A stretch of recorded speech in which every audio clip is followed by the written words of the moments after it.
Assalamualaikum warahmatullahi wabarakatuh. Kami dari kelompok 5 yang beranggota 3 orang. Yang pertama yaitu Ahmad Rifaldi dengan NIM A1C1191047. Yang kedua yaitu Erina Sepura dengan NIM A1C1191068. Yang ketiga yaitu Sony Fitri Nababan dengan NIM A1C1191097 dengan dosen pengampu yaitu Ibu Dr. Anda Yusnidar MPD, Ibu Dr.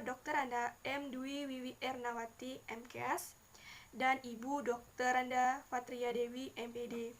Di sini kami akan membahas mengenai sistem memperoleh informasi dan cara memperoleh pengetahuan pembelajaran, serta membuat peta konsep dari suatu pokok bahasan kimia. Nah, penjelasan pertama yaitu dengan saya sendiri, Erina Sepura dengan NIM A1C1191068 mengenai sistem memperoleh informasi. Yang pertama yaitu teori pemrosesan informasi. Nah, pemrosesan informasi ini dapat diartikan secara sederhana, yaitu di mana peserta didik melakukan suatu proses untuk mengolah informasi, melakukan suatu proses untuk menyusun strategi bersamaan dengan informasi tersebut, dengan inti pendekatannya lebih bertuju kepada proses memori dan cara berpikir siswa tersebut. Dalam teori pemrosesan informasi, ada berbagai hal pengejaran untuk mendorong pengembangan ilmu pengetahuan kepada diri siswa. Dalam hal diantaranya yaitu menguasai stimulusnya, yaitu mengumpulkan dan menyusun data, memecahkan masalah, dan mengembangkan konsep apa yang mereka dapatkan. Nah, terdapat 3 proses penting dalam pembelajaran. Yang pertama yaitu diperolehnya informasi. Informasi tersebut berupa materi yang diperoleh melalui mata dan telinga siswa tersebut, berupa dengan cara penglihatan dan pendengarannya. Yang kedua yaitu transformasi pengetahuan. Informasi pengetahuan yang mereka serap tersebut diolah oleh otak dengan berpikir kognitif. Nah, yang ketiga yaitu pengkajian pengetahuan. Informasi yang telah mereka dapatkan tadi direspon aksi dengan disajikan dan disampaikan sebuah argumen dalam bentuk jawaban maupun pertanyaan dari siswa tersebut. Satu pencetus teori belajar pemrosesan informasi yaitu Robert N. Gagne. Menurut Gagne, bahwa dalam pembelajaran terjadi proses penerimaan informasi untuk kemudian diolah sehingga menghasilkan keluaran dalam bentuk hasil belajar. Dalam pemrosesan informasi terjadinya adanya interaksi antara kondisi-kondisi internal dan kondisi-kondisi eksternal pada individu. Kondisi internal di sini merupakan keadaan dalam diri individu yang diperlukan untuk mencapai hasil belajar dan proses kognitif yang terjadi dalam individu. Sedangkan kondisi eksternal adalah rangsangan dari lingkungan yang mempengaruhi individu dalam proses pembelajaran.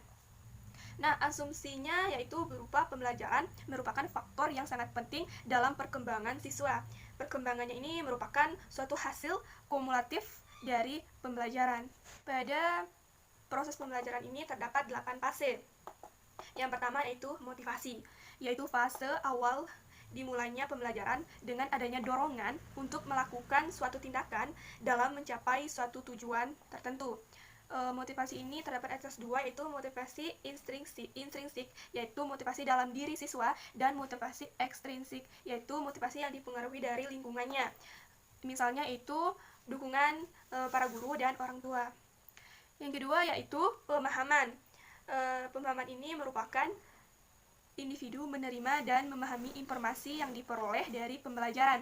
Pemahaman ini didapatkan melalui perhatian dari siswa saat guru menjelaskan suatu pokok bahasan materi. Nah, yang ketiga yaitu pemerolehan, yaitu individu memberikan makna atau mempersepsi segala informasi yang sampai pada dirinya, sehingga terjadi proses penyimpanan dalam memori peserta didik atau siswa. Yang keempat yaitu penahanan, merupakan menahan informasi atau hasil belajar agar dapat digunakan untuk jangka panjang. Hal ini merupakan proses mengingat jangka panjang. Nah, yang kelima yaitu ingatan kembali, merupakan kembalinya informasi yang telah disimpan oleh siswa tersebut. 6 yaitu generalisasi, yaitu generasi ini menggunakan hasil pembelajaran untuk keperluan siswa.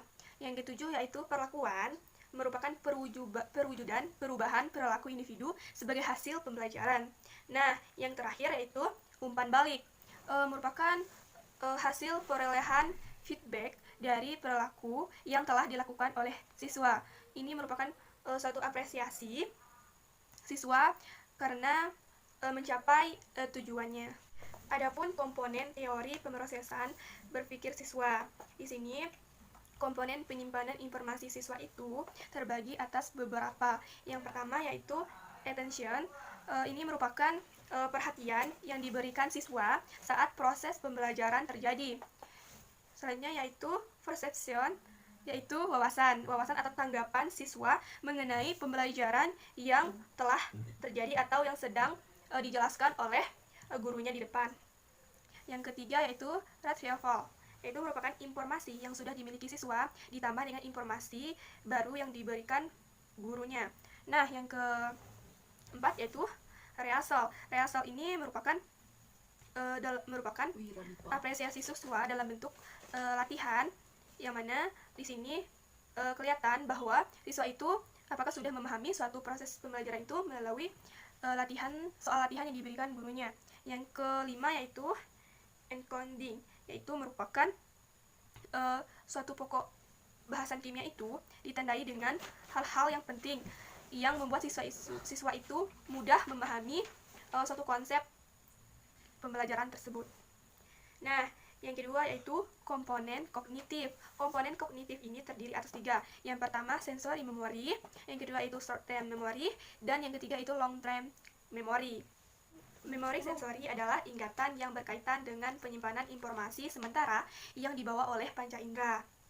Nah, sedangkan short term memory berfungsi untuk menyimpan sementara informasi dan memproses informasi yang diperlukan saat kita berpikir, seperti saat kita mencoba menseleksi atau mengelompokkan informasi yang kita terima, saat kita mencoba mengerti hal baru, melogika sesuatu, menganalisis hubungan sebab akibat, mencari alasan atau berargumentasi. Dan long term memory itu berfungsi untuk menyimpan informasi secara permanen, yaitu diantaranya mengatur dan mengambil kembali informasi-informasi. Berdapat beberapa teori pemrosesan, di antaranya yaitu teori kognitif. Teori belajar kognitif pemrosesan informasi merujuk pada cara mengumpulkan atau menerima stimuli dari lingkungan, mengorganisasi data, memecahkan masalah, menemukan konsep, dan menggunakan simbol verbal dan visual. Nah, yang kedua yaitu teori template. Teori template ini mengusulkan bahwa pola-pola tidak diuraikan semuanya, suatu kesatuan yang holistik atau tidak dapat dianalisis yang kita bandingkan dengan pola lainnya dengan mengukur beberapa banyak kedua pola dan dapat dicocokkan atau saling melengkapi. Yang ketiga yaitu teori ciri. Teori Gibson menyebutkan bahwa pembelajaran perseptual terjadi melalui penemuan ciri-ciri yang membedakan satu pola dengan pola lainnya. Yang keempat yaitu teori struktural. Teori ini berpendapat bahwa jika kita ingin memiliki kemampuan dalam pengenalan pola yang sangat mengesankan, maka kita membutuhkan jenis bahasa deskriptif yang lebih kuat yang terkandung dalam teori struktural. Yang kelima yaitu teori teknik penyebutan sebagian. Model Rumer-Hart dibangun dengan asumsi kunci model Sperling, seperti pentingnya penyimpanan informasi visual dan penggunaan scan paralel untuk mengenali pola. Yang keenam yaitu teori kapasitas. Teori ini berasumsi bahwa seseorang memiliki kontrol atas alokasi penggunaan kapasitas yang terbatas untuk melakukan tugas yang berbeda. Yang ketujuh yaitu teori pemrosesan informasi. Karakteristik pemrosesan informasi ini otomatis terjadi tanpa disadari. Akuisisi pemrosesan otomatis sering kali menguntungkan karena melakukan aktivitas rutin tanpa perlu banyak konsentrasi dan usaha mental. Nah, yang ke-8 yaitu teori memori. Teori memori jangka pendek dan jangka panjang atau LTM, teori yang diajukan oleh Atkinson Saint Cyprian yaitu pada tahun 1968 dan 1971, menekankan pada interaksi antara STM dan LTM. Memori jangka panjang atau LTM ini memiliki manfaat yang penting. Beberapa psikologi menyatakan bahwa informasi dalam LTM atau Long Term Memory tidak pernah hilang meskipun kita kehilangan kemampuan untuk memanggil kembali informasi tersebut. Selain itu, LTM ini memiliki kapasitas yang tidak terbatas. Adapun langkah kita sebagai calon guru yang harus diperhatikan di dalam kelas dalam kaitannya dengan pembelajaran dalam pemrosesan informasi, yaitu diantaranya melakukan tindakan untuk menarik perhatian peserta didik. Yang kedua itu memberikan informasi mengenai tujuan pembelajaran dan topik yang akan dibahas. Yang ketiga yaitu merangsang peserta didik untuk memulai aktivitas pembelajaran. Yang keempat itu menyampaikan isi pembelajaran sesuai dengan topik yang telah dirancang. Yang kelima yaitu memberikan bimbingan bagi aktivitas peserta didik dalam pembelajaran. Yang keenam yaitu memberikan penguatan pada perilaku pembelajaran. Yang ketujuh yaitu memberikan feedback terhadap perilaku yang ditunjukkan peserta didik. Yang kedelapan yaitu melaksanakan penilaian proses dan hasil dari pembelajaran. Yang terakhir yaitu memberikan kesempatan kepada peserta didik untuk bertanya dan menjawab berdasarkan pengalaman yang telah ia miliki. Dalam model ini, informasi dalam bentuk energi fisik tertentu diterima oleh reseptor yang peka terhadap energi dalam bentuk-bentuk tertentu. Reseptor-reseptor ini mengirimkan tanda-tanda dalam bentuk impuls-impuls elektrokimia ke otak. Jadi, transformasi pertama yang dialami informasi ialah dari berbagai bentuk energi ke satu bentuk yang sama. Impuls-impuls saraf dari reseptor masuk ke suatu register penginderaan yang terdapat dalam sistem saraf pusat. Informasi penginderaan disimpan dalam sistem saraf pusat selama waktu yang singkat, hanya sampai selama beberapa detik. Dari seluruh informasi yang masuk ini, sebagian kecil yang disimpan untuk selanjutnya diteruskan ke memori jangka pendek, sedangkan selebihnya hilang dari sistem. Proses reduksi ini disebut dengan persepsi selektif. Nah, selanjutnya itu akan dilanjutkan oleh partner saya yaitu Sony Fitrina Baban. Kepadanya kami silahkan. Baiklah, terima kasih kepada Erina. Saya akan melanjutkan presentasi. Materi selanjutnya adalah penyajian pengetahuan, di mana maksud dari penyajian pengetahuan ini berupa bagaimana cara kita menyajikan pengetahuan yang kita dapat. Di dalam menurut Gardner ada 3 bentuk penyajian pengetahuan. Yang pertama adalah proposisi, yang kedua adalah produksi, dan yang ketiga adalah gambaran mental. Pertama adalah proposisi. Maksudnya adalah sebuah argumen atau sebuah pengetahuan dan sekumpulan argumen, di mana proposisi ini ada 3 komponen yang penting. Pertama adalah hubungan dan argumen proposisi. Yang kedua adalah proposisi dalam bentuk lingkaran panah.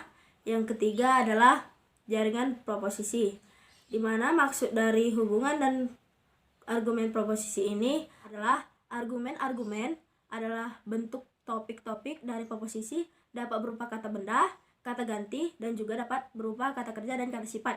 Sedangkan hubungan itu adalah suatu proposisi dapat berupa kata kerja, kata sifat, dan kata keterangan.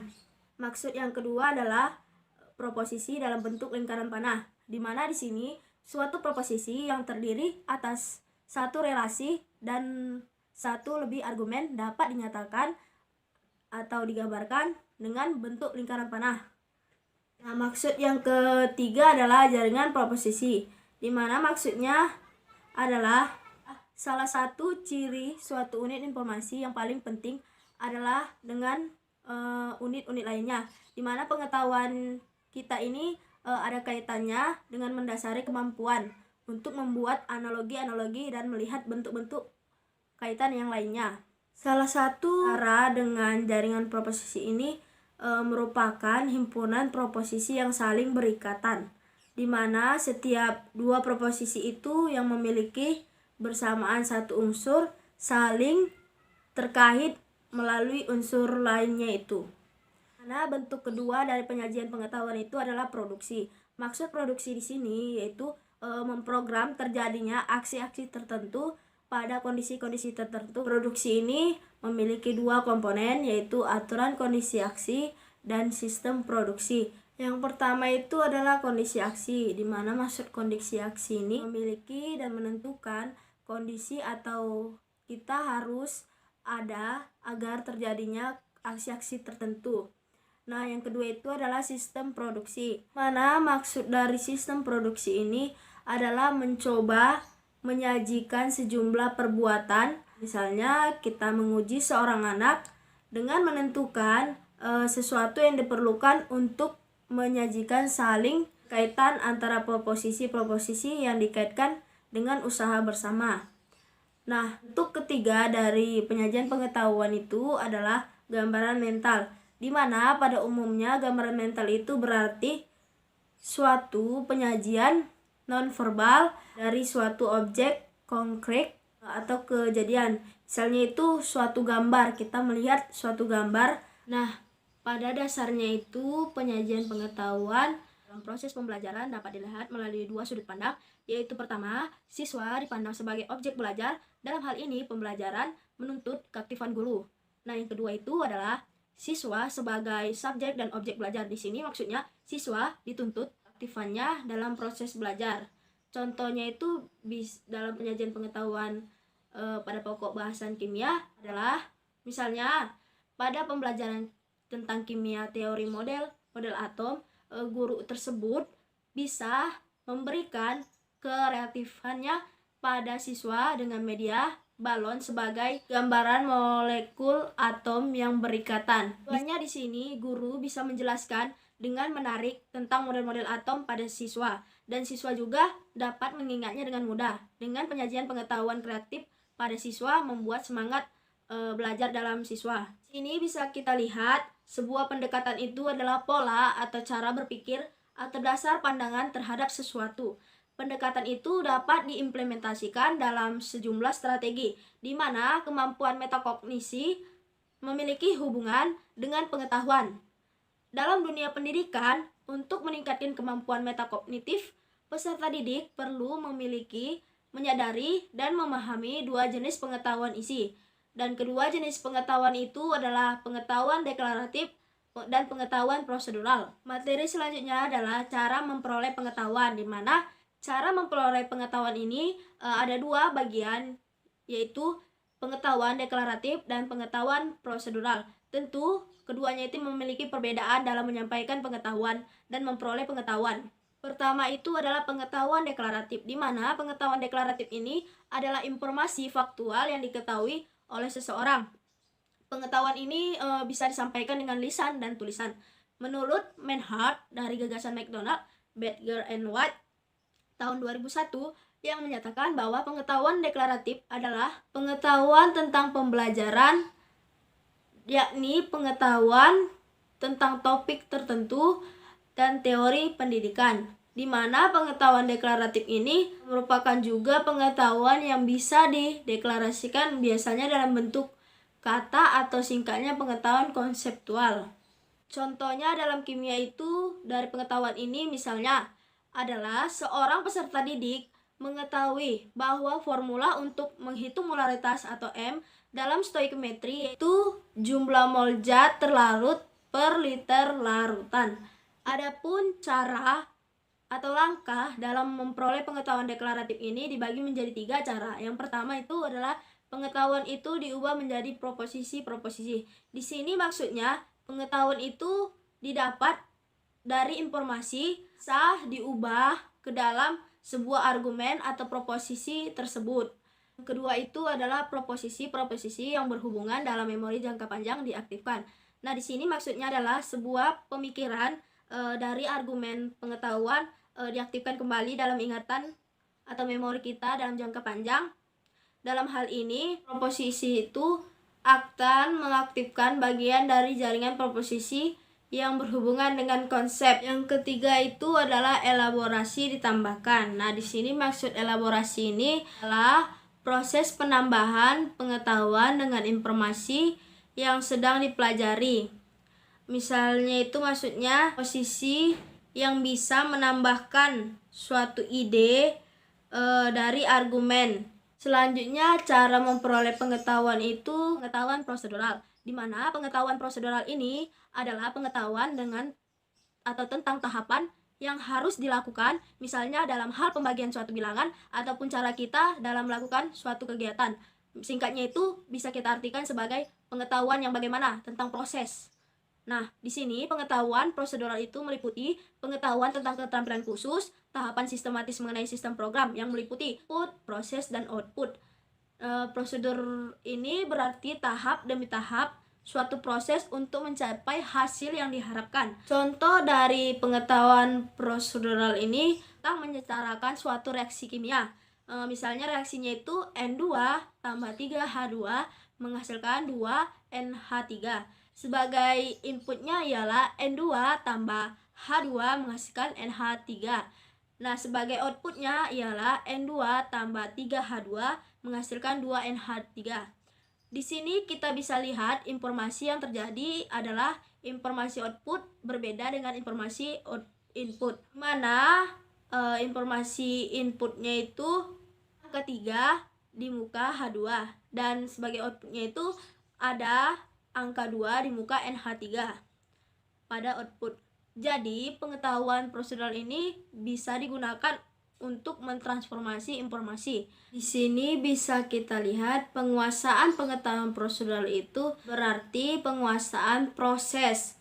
Misalnya dalam siswa melaksanakan penelitian melalui proses yang bertahap, yaitu merumuskan pertanyaan, merumuskan latar belakang, merumuskan hipotensi, menguji kebenaran hipotesis melalui eksperimen, menganalisis hasil atau menyimpulkan bahwa hipotesis itu benar atau salah, dan merumuskan hasil penelitian. Di mana strategi yang digunakan itu dalam pengetahuan prosedural ini adalah latihan yang diikuti dengan umpan balik. Ada 3 cara memperoleh pengetahuan prosedural.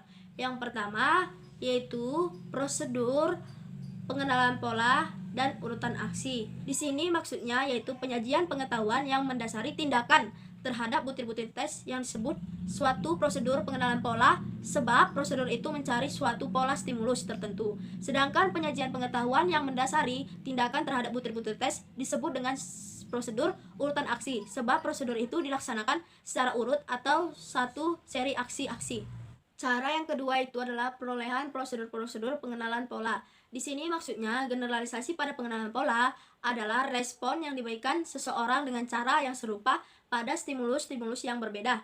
Nah, di sini diskriminasi pada pengenalan pola itu pengurangan dari proses generasi di atas agar terbentuk pemahaman yang baru dan yang lebih baik. Yang ketiga itu adalah cara perolehan prosedur-prosedur urutan aksi, di mana maksudnya yaitu kegiatan yang diawali dengan langkah-langkah atau urutan, kemudian dilanjutkan dengan tingkah laku yang berkesesuaian dengan urutan tersebut yang disebut dengan aksi. Di sini masuk topik baru yaitu konsep-konsep kimia. Kimia itu adalah cabang dari ilmu fisik yang mempelajari tentang susunan struktur, sifat, dan perubahan materi. Dalam mempelajari ilmu kimia, siswa banyak dikenal dengan konsep-konsep yang abstrak menurut Wiseman 1981. Maka dari itu, untuk pengungkapan konsep yang abstrak itu, guru atau dalam buku teks memberikan gambaran atau definisi yang mewakili konsep tersebut. Menurut Ibnu 1989, kadangkala siswa mengidentikan antara konsep yang sebenarnya dengan objek yang dijadikan sebagai gambaran konsep tersebut. Samping yang abstrak, konsep dalam ilmu kimia dapat memiliki arti lebih dari satu arti, dan setiap konsep tidak dapat berdiri sendiri, seperti pada contoh karakteristik konsep kimia. Pemahaman konsep yang benar merupakan landasan yang memungkinkan terbentuknya pemahaman yang benar terhadap konsep-konsep lain yang berhubungan atau konsep yang lebih kompleks, fakta, hukum, prinsip, dan teori-teori dalam ilmu kimia. Di sini konsep kimia dapat dikelompokkan berdasarkan atribut-atribut konsep menjadi 4 bagian, yaitu yang pertama, konsep konkret, di mana konsep ini maksudnya adalah konsep yang contohnya dapat dilihat dalam kimia itu adalah spektrum. Nah, yang kedua adalah konsep abstrak, di mana maksudnya yaitu konsep yang contohnya tidak dapat dilihat dalam kimia itu contohnya atom dan molekul. Ketiga itu contoh dengan atribut kritis yang abstrak tetapi contohnya itu dapat dilihat, misalnya unsur dan senyawa. Yang keempat itu konsep berdasarkan prinsip, misalnya mol, campuran, dan larutan. Menurut Ausubel, konsep-konsep itu diperoleh dengan dua cara, yaitu formasi konsep atau konsep formation dan asimilasi konsep atau konsep assimilation, di mana pembentukan konsep merupakan bentuk perolehan konsep-konsep sebelumnya dan setelah anak-anak masuk sekolah yang melibatkan proses-proses psikologis seperti analisis, diskriminasi, abstraksi, diferensiasi, pembentukan hipotesis, dan pengujian, dan generalisasi. Dan kedua itu asimilasi konsep, di mana merupakan cara untuk memperoleh konsep-konsep selama dan sesudah sekolah yang diawali dengan penyajian tentang definisi formal dari konsep-konsep itu. Materi selanjutnya adalah peta konsep. Menurut Panle dalam Manihar tahun 2000, peta konsep adalah media pendidikan yang dapat menunjukkan konsep ilmu yang sistematis, yaitu dimulai dari inti permasalahan sampai pada bagian pendukung yang mempunyai hubungan satu dengan yang lainnya, sehingga dapat membentuk pengetahuan dan mempermudah pemahaman suatu topik pelajaran. Dan menurut Kadir tahun 2004, peta konsep adalah suatu gambaran atau visual yang tersusun atas konsep-konsep yang saling berkaitan sebagai hasil dari pemetaan konsep. Peta konsep itu dapat digunakan sebagai alat untuk memecahkan masalah dalam pendidikan sebagai pilihan solusi atau sebagai alternatif, di mana pemanfaatan peta konsep ini sebagai alat untuk mengetahui apa yang telah diketahui oleh siswa sekaligus menghasilkan proses belajar yang bermakna, sehingga keuntungan peta konsep ini dijadikan alat studi untuk mengevaluasi pelajaran atau rencana di dalam suatu pelajaran atau keseluruhan kurikulum, di mana peta konsep ini dalam proses belajar mengajar memperjelas pemahaman guru dan siswa dalam memfokuskan konsep-konsep dalam beberapa ide utama. Sebagai konsep contoh pembelajaran itu senyawa karbon yang selama ini diajarkan melalui penyampaian yang umumnya bersifat hafalan terhadap kumpulan fakta, kumpulan berbagai senyawa kimia, kumpulan gugus fungsional, dan kumpulan reaksi-reaksi kimia yang seakan tidak terbatas. Dalam materi kimia yang cukup luas menjadi beban seorang siswa tersendiri. Dalam konsep karbon ini yang mencakup luas dapat difokuskan dengan peta konsep, dikarenakan konsep senyawa karbon dalam kehidupan sehari-hari merupakan bagian senyawa yang tidak dapat dipisahkan berdasarkan manfaat dan bahayanya. Untuk mencapai pembelajaran yang tuntas diperlukan strategi belajar yang efektif diterapkan pada para siswa, salah satunya itu dengan menggunakan strategi belajar peta konsep atau mind mapping, di mana pemetaan konsep ini adalah inovasi baru yang penting untuk membantu anak menghasilkan pembelajaran yang bermakna dalam kelas. Peta konsep ini juga menyediakan bantuan visual konkret untuk mengorganisasikan informasi sebelum informasi tersebut dipelajari. Itulah maksud dari peta konsep. Adapun ciri-ciri peta konsep ini ada 4. Yang pertama, peta konsep atau pemetaan konsep adalah suatu cara untuk memperlihatkan konsep-konsep dan proposisi-proposisi suatu bidang studi. Yang kedua yaitu suatu peta konsep merupakan gambar 2 dimensi dari suatu bidang studi atau suatu bagian dari bidang studi. Yang ketiga itu tidak semua konsep mempunyai bobot yang sama, maksudnya ada konsep yang lebih inklusif daripada konsep-konsep yang lainnya. Yang keempat itu bila 2 atau lebih konsep digambarkan dari suatu konsep itu yang lebih inklusif, terbentuklah suatu hierarki pada peta konsep tersebut. Itulah materi presentasi saya. Selanjutnya akan dipresentasikan oleh Ahmad Ripaldi. Kepada Ahmad Ripaldi disilakan. Baiklah, di sini saya akan melanjutkan penjelasan dari Sony Fitrina Baban mengenai materi langkah-langkah dalam membuat peta konsep. Nah, di sini langkah pertama dalam membuat peta konsep yaitu memilih suatu bahan bacaan, yaitu mengidentifikasi ide pokok suatu bahasan. Karena kita konteksnya adalah kimia, maka pokok bahasan yang kita ambil harus sesuai dengan konteks. Di sini kita ambil contoh ide pokok bahasannya adalah logam. Nah, tugas kita sebelum menyusun peta konsep adalah memahami baik-baik bahasan logam tersebut. Logam itu sifatnya bagaimana, kemudian logam itu, contoh dari logam itu apa saja, dan juga bisa digunakan apa saja dan lain-lainnya. Nah, sebagai contoh tadi, logam tadi, setiap orang tidak asing dengan logam. Logam itu bisa terdapat di alam dan juga biasanya itu menjadi logam murni. Beberapa logam murni seperti emas, perak, platina dianggap sebagai logam yang jarang terdapat di alam. Sebaliknya, seperti tembaga, timah, aluminium, dan besi itu biasanya dianggap sebagai logam yang banyak ditemukan di alam. Nah, kita lanjut ke langkah kedua, yaitu menentukan konsep-konsep yang relevan.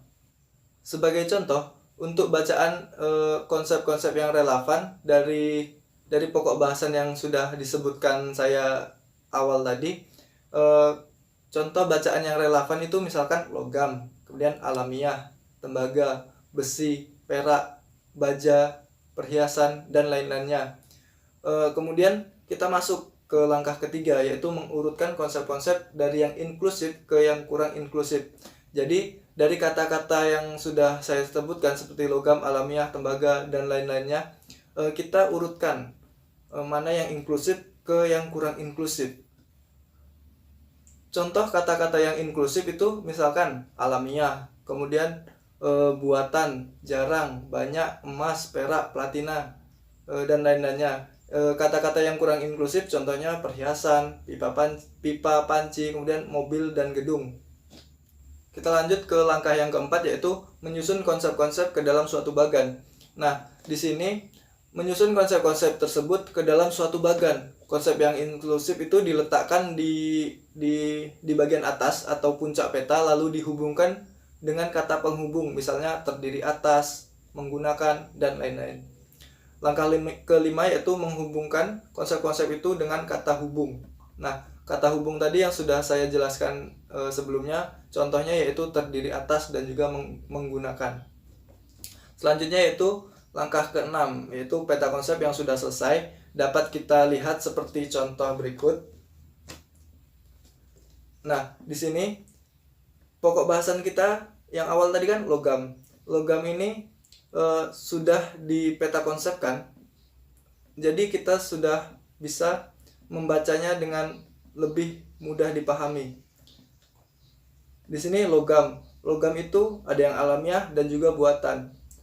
Yang alamiah yang jarang ditemukan itu contohnya seperti emas, perak, platina, dan digunakan sebagai perhiasan. Kemudian di sini yang banyak ditemukan di alam, contohnya tembaga, timah, aluminium, besi, dan digunakan untuk pipa panci. Yang logam buatan ini contohnya seperti baja, kuningan, perunggu, itu biasa digunakan untuk mobil. Selanjutnya kita masuk ke macam-macam peta konsep. Jadi peta konsep ini terbagi menjadi 4. Yang pertama yaitu pohon jaringan atau network tree. Kemudian rantai kejadian atau event chain. Yang ketiga yaitu peta konsep siklus atau cycle concept map. Dan yang terakhir itu peta konsep laba-laba atau spider concept map. Nah, kita akan bahas satu-satu. Yang pertama yaitu pohon jaringan atau network tree. Nah, pohon jaringan ini cocok untuk memvisualikan hal-hal, misalnya menunjukkan sebab akibat, suatu hierarki, prosedur yang bercabang, dan juga istilah-istilah yang berkaitan yang dapat digunakan untuk menjelaskan hubungan-hubungan. Nah, di sini contoh yang diambil adalah rumusan-rumusan dasar dalam stoichiometry. Contohnya ada pada PPT berikut. Ini merupakan contoh peta konsep dari pohon jaringan atau network tree. Yang kedua adalah rantai kejadian.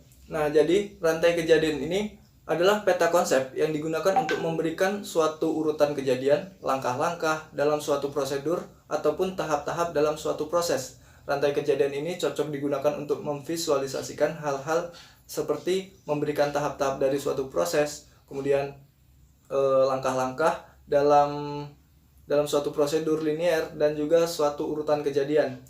Di sini kita mengambil contoh dari rantai kejadian. Peta konsep dari rantai kejadian ini adalah senyawa hidrokarbon.